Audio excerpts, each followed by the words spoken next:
हे नाथ, फिर उन्होंने वन में रहकर जो अपार चरित्र किए तथा जिस तरह रावण को मारा वह कहिए। सुख स्वरूप शंकर, फिर आप उन सारी लीलाओं को कहिए जो उन्होंने राज्य सिंहासन पर बैठकर की थी। हे कृपानाधाम, फिर वह अद्भुत चरित्र कहिए जो श्री रामचंद्र जी के किया, श्री रामचंद्र जी ने किया। वे रघुकुल शिरोमणि प्रजा सहित किस प्रकार अपने धाम को गए।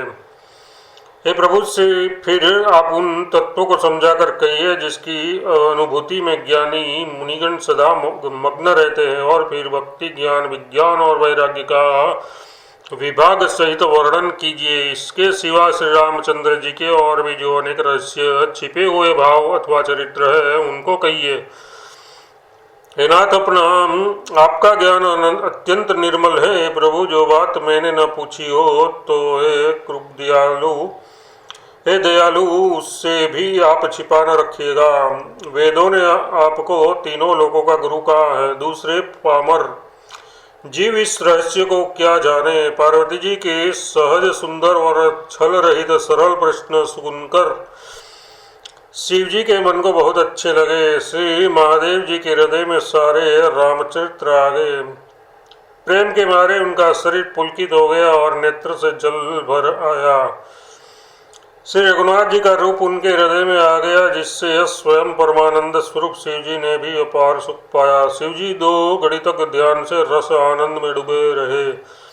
फिर उन्होंने मन को बाहर खींचा और तब वे प्रसन्न होकर श्री रघुनाथ जी का चरित्र वर्णन करने लगे।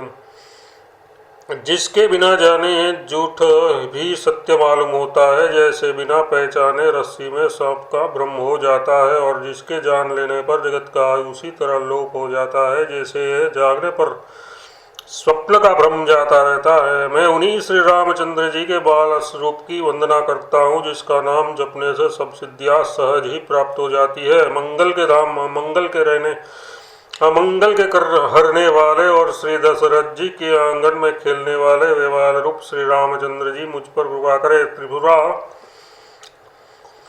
त्रिपुरासुर का वध करने वाले शिवजी श्री रामचंद्र जी को प्रणाम करके आनंद में भरकर अमृत के समान वाणी बोले। हे गिरिजा कुमारी पार्वती, तुम धन्य हो, तुम्हारे समान कोई उपकारी नहीं है। जो तुमने श्री रघुनाथ जी की कथा का प्रसंग पूछा है,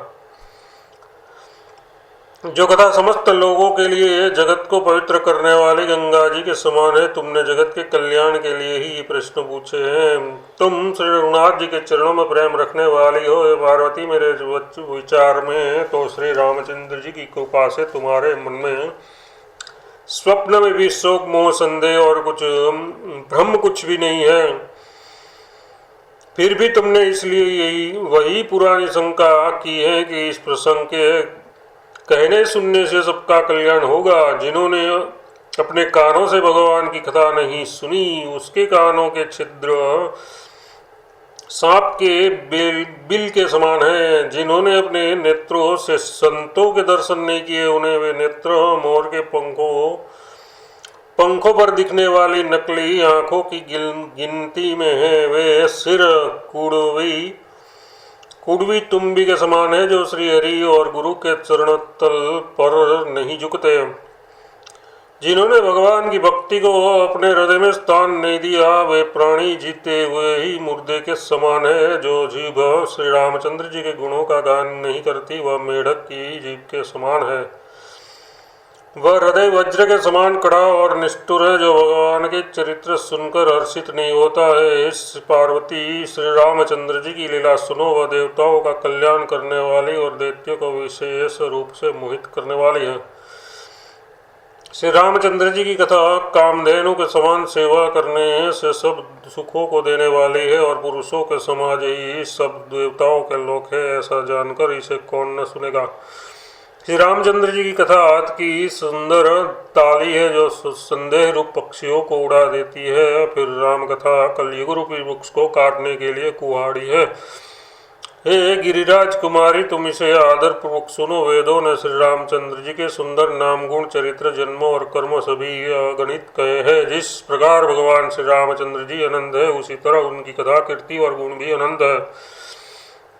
तो भाई तुम्हारी अत्यंत प्रीति देखकर जैसा कुछ मैंने सुना है और जैसा मेरी बुद्धि है उसी के अनुसार मैं कहूँगा, ये पार्वती तुम्हारा प्रश्न स्वाभाविक ही सुंदर सुखदायक और संत सम्मत है और मुझे तो बहुत ही अच्छा लगा है। परंतु ये पार्वती एक बात मुझे अच्छी नहीं लगी, यद्यपि वह तुमने मोह के वश होकर ही कही है। तुमने जो कहा कि वे राम कोई और है जिन्हें वेद गाते और उन्हीं जन जिनका ध्यान धरते हैं, जो मोह रूपी पिशाच के द्वारा ग्रस्त है, पाखंडी है, भगवान के चरणों से विमुख है और जो झूठ सच कुछ भी नहीं जानते, ऐसे अधम मनुष्य ही इस तरह कहते सुनते हैं। जो अज्ञानी मूर्ख अंधे और भाग्यहीन है और जिनके मन रूपी दर्पण पर विषय रूपी काई जमी हुई है, जो व्यभिचारी छली और बड़े कुटिल है और जिन्होंने कभी स्वप्न में भी संत समाज के दर्शन नहीं किए हैं और जिन्हें अपनी लाभ हानि नहीं सूझती, वे ही ऐसे वेद विरोधी बातें कहा करते हैं जिसका हृदय रूपी दर्पण मैला है और जो नेत्रों से हीन है, वे बेचारे श्री रामचंद्र जी का रूप कैसे देखे। जिनको निर्गुण सगुण का कुछ भी विवेक नहीं है, जो अनेक मन गणंत बातें बका करते हैं, जो श्रीहरि की माया के वश में होकर जगत में जन्म मृत्यु के चक्कर में भ्रमते फिरते हैं, उनके लिए कुछ भी कह डालना असंभव ही है। जैसे वायु का रोग सन्निपात उन्माद आदि हो गया हो, जो भूत के वश हो गए हैं और जो नशे में चूर है, ऐसे लोग विचार कर वचन नहीं बोलते। जिन्होंने महामोह रूपी मदिरा पी रखी है, उनके कहने पर कान न देना चाहिए। अपने हृदय में ऐसा विचार कर संदेह छोड़ दो और श्री रामचंद्र जी के चरणों को भजो। हे पार्वती, ब्रह्म रूपी अंधकार के नाश करने के लिए सूर्य की किरणों के समान मेरे वचनों को सुनो। सगुण और निर्गुण में कुछ भी भेद नहीं है। मुनि पुराण पंडित और वेद सभी ऐसा कहते हैं। जो निर्गुण रूप निराकार अलख अव्यक्त और अजन्मा है, वही भक्तों के प्रेम बस सगुण हो जाता है। जो निर्गुण है वही सगुण कैसे हैं? जैसे जल और ओले में भेद नहीं, दोनों जल ही है, ऐसे ही निर्गुण और सगुण एक ही है। जिसका नाम ब्रह्म रूपी अंधकार के मिटाने के लिए सूर्य है, उसके लिए मोह का प्रसंग भी कैसे कहा जा सकता है? श्री रामचंद्र जी सच्चिदानंद स्वरूप सूर्य है, वह मोह रूपी रात्रि का क्लेश भी नहीं है। वे स्वभाव से ही प्रकाश रूप और षडेश्वर युक्त भगवान है। वहाँ तो विज्ञान रूपी प्रातः काल भी नहीं होता। अज्ञान रूपी रात्रि हो तब तो विज्ञान रूपी प्रातः काल हो। भगवान तो नित्य ज्ञान स्वरूप है। हर्ष शोक ज्ञान अज्ञान अहंता और अभिमान ये सब जीव के धर्म है। श्री रामचंद्र जी तो व्यापक ब्रह्म परमानंद स्वरूप परात्पर प्रभु और पुराण पुरुष है। इस बात को सारा जगत जानता है।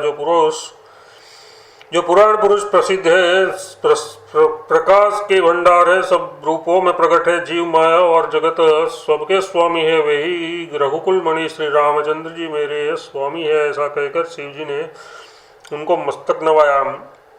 ज्ञानी मनुष्य अपने भ्रम को तो समझते नहीं और वे मूर्ख प्रभु श्री रामचंद्र जी पर उसका आरोप करते हैं। जैसे आकाश में बादलों का पर्दा देखकर कुविचारी अज्ञानी लोग कहते हैं कि बादलों ने सूर्य को ढक लिया।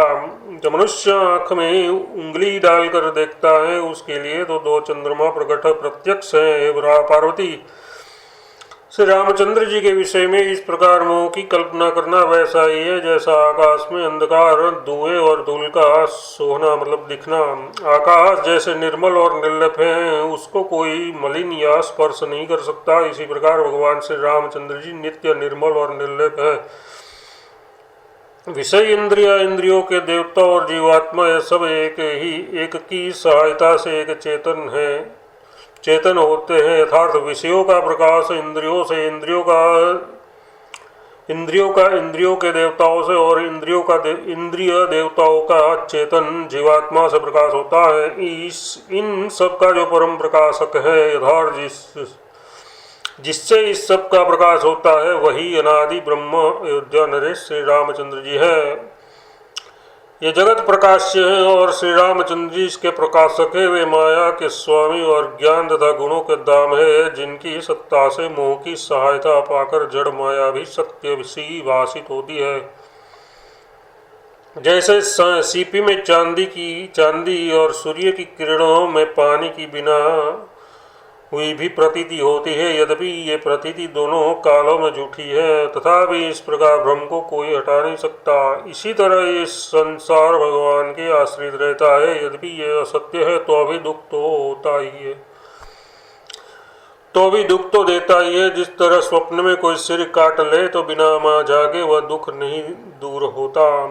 हे पार्वती, जिनकी कृपा से इस प्रकार का भ्रम मिट जाता है वही कृपालु श्री रघुनाथ जी है, जिसका आदि और अंत किसी ने नहीं जान पाया। वेदों ने अपनी बुद्धि से अनुमान करके इस प्रकार नीचे लिखे अनुसार गया है। वह ब्रह्म बिना ही पैर के चलता है, बिना ही कान के सुनता है, बिना ही हाथ के नाना प्रकार के काम करता है, बिना मुंह जिह्वा के ही सारे छहों रसों का आनंद लेता है, और बिना ही वाणी के बहुत योग्य वक्ता है। वह बिना ही शरीर त्वचा के स्पर्श करता है, बिना ही आंखों के देखता है, और बिना ही नाक के सब गंधों को ग्रहण करता है, सुनता है।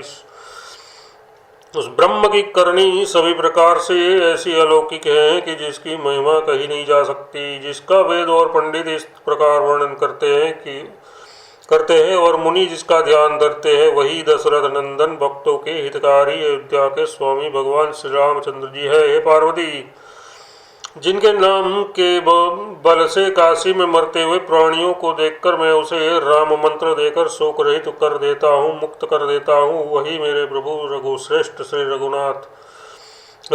श्री रामचंद्र जी जड़ चेतन के स्वामी और सबके हृदय में भीतर की जानने वाले हैं।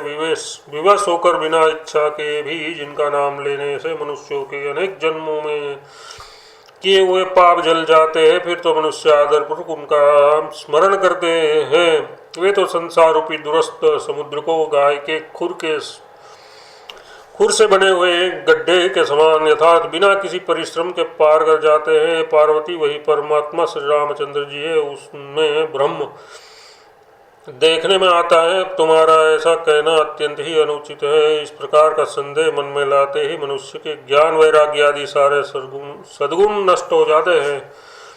शिव जी के ब्रह्मनाशक वचनों को सुनकर पार्वती जी के सब कुतर्कों की रचना मिट गई। श्री रघुनाथ जी के चरणों में उनका प्रेम और विश्वास हो गया, और कठिन असंभावना जिसका होना संभव नहीं ऐसी मिथ्या कल्पना जाती रही। बार बार स्वामी शिव जी के चरणों कमलों को पकड़कर और अपने मस्तक के अपने कमल के समान हाथों को जोड़कर पार्वती जी मानो प्रेम रस में सान कर सुंदर वचन बोली।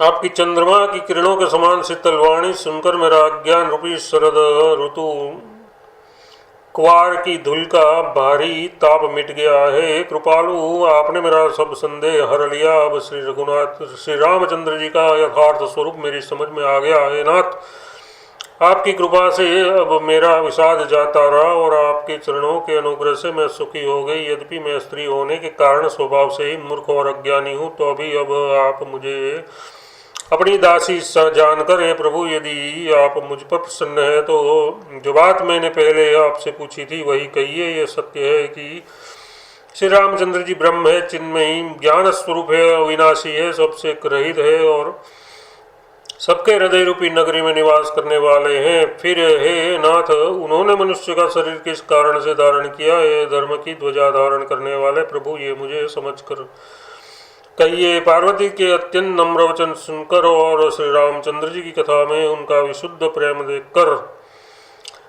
तब कामदेव के शत्रु स्वाभाविक ही सुजान कृपा निदान शिव जी मन में बहुत ही हर्षित हुए और बहुत प्रकार से पार्वती की बड़ाई करके वो फिर बोले।